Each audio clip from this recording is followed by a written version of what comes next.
Araw, mga gutom na kaisipan. Maraming salamat sa nagbigay ng feedback kung bugtaw pa rin bang tatawagin natin or hungry mind. Maraming nagsabi na ano daw, mas maganda yung hungry mind.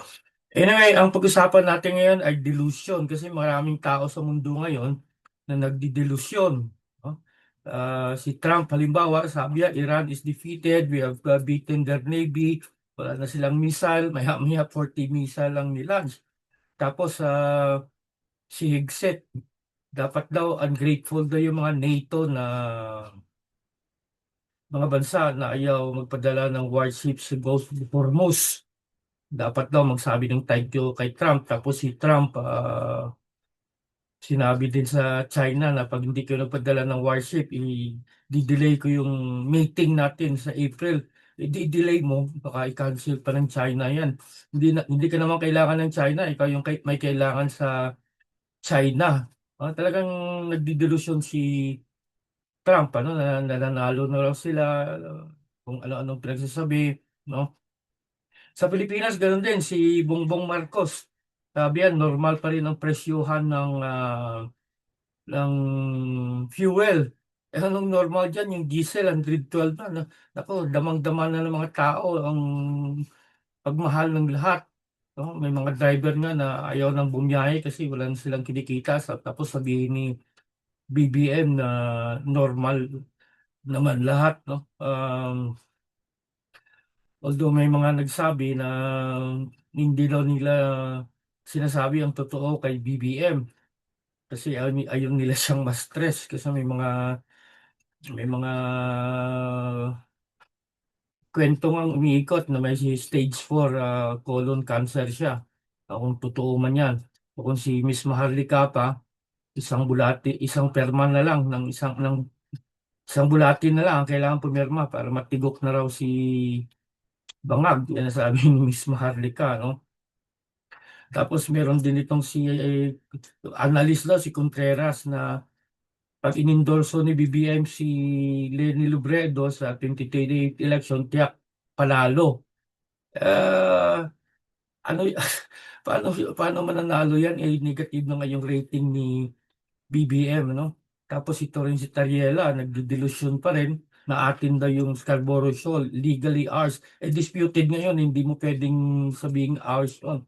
Tapos ginive up na natin yung claim natin dyan noong 2012, 2012 ba yan? March, standoff. We withdraw our forces. Tapos sa bagong revelasyon ngayon na it's beyond our 100 miles territory, territorial water, and territorial water nga, ano lang yan, 12 nautical miles lang, no? Ibig sabihin na kung sa loob ng ECZ mo, sa'yo na yan. Hindi nga natin alam kung saan yung ECZ natin kasi hindi nga tayo nagpa-survey, no? Ganon din sige po, tapang-tapang ah, mag-challenge sa China ng giyera. Tapos ngayon sabihin, walang kakayahan ng Navy natin magpadala ng barko sa Hormuz.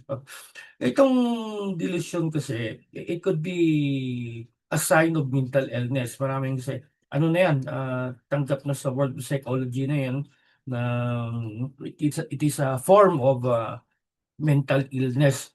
Itong mga delusyon ni Trump, di Bangag, kung sino-sino pa, ang hindi ko lang alam at hindi natin mahusgahan, kung talaga bang delusional sila, meaning pag nagdidelusyon ka, yung paniniwala mo ay salungat sa katotohanan sa mga ebidensya, no? In fact, yung salitang delusion galing sa Latin na delusionem, meaning to deceive, no? Hindi ko alam kung talagang delusional sila na iba yung paniniwala nila, iba yung nangyayari sa ground, o talagang ignorante sila sa fact, or talagang nagsisinungaling sila. Yung pagiging ignorante sa fact, medyo maribidyohan pa yan kasi no, if they're informed and if they're honest enough, yun, magtugma yung paniniwala nila sa katotohanan. Pero kung talagang delusional sila kasi may sakit sila sa utak, yun, medyo mahirap yun, although may treatment daw yun. Ang pinakamahirap ay kung talagang sadya or deliberate na nagsisinungaling sila. Ah. si Trump just to appease the market, just to appease the American people. Pero wala eh, ibistado ka na. Si BBM naman, hindi ko alam kung lutang, palagi naman lutang yan eh. Kung si Trump may mga ebidensya na nagsisinungaling kasi iba yung declaration niya noon, I will be a peace president, I will end the war in Ukraine, etc. Tapos hindi niya naman ginawa. So talagang there's something malicious.